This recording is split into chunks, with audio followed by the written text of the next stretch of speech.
The Corey man who killed a 23-year-old Amish woman and her unborn child will spend the rest of his life in jail.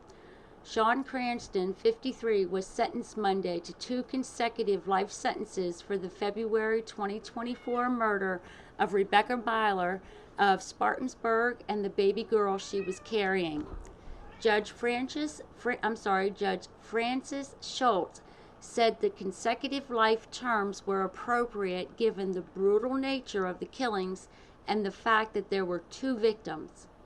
"You deserve every second of the sentence I'm about to give," Schultz told Cranston before imposing the sentence. He later added, no commutation of this sentence should ever occur.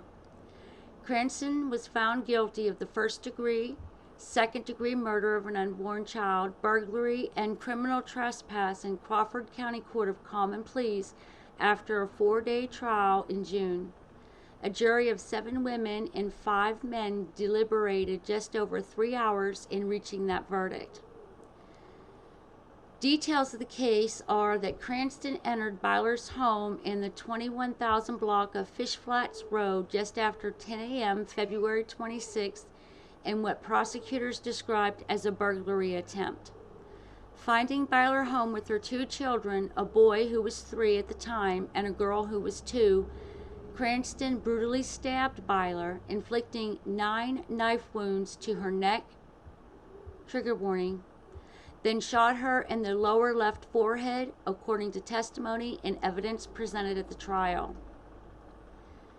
He then left her on the floor of her home. Byler's unborn child, which was approximately 21 to 25 weeks along, died about 4 to 6 minutes later. Byler's other children were not physically harmed in the attack. In addition to the consecutive life terms, Cranston was ordered to pay a fine of $10,000 and costs of the prosecution for Byler's murder and a fine of $10,000 for the murder of the unborn child.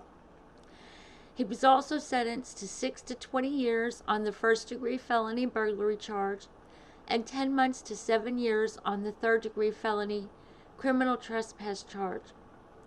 Schultz instructed that the sentences for burglary and criminal trespass run concurrently to the sentence for murder of the first degree in the killing of Rebekah. Thank you guys for following along as we followed this case. This was a very emotional trial. It was a very emotional situation, and it impacted my greater community. So thank you for listening, and I will get back with you guys shortly with any more information should any more become available.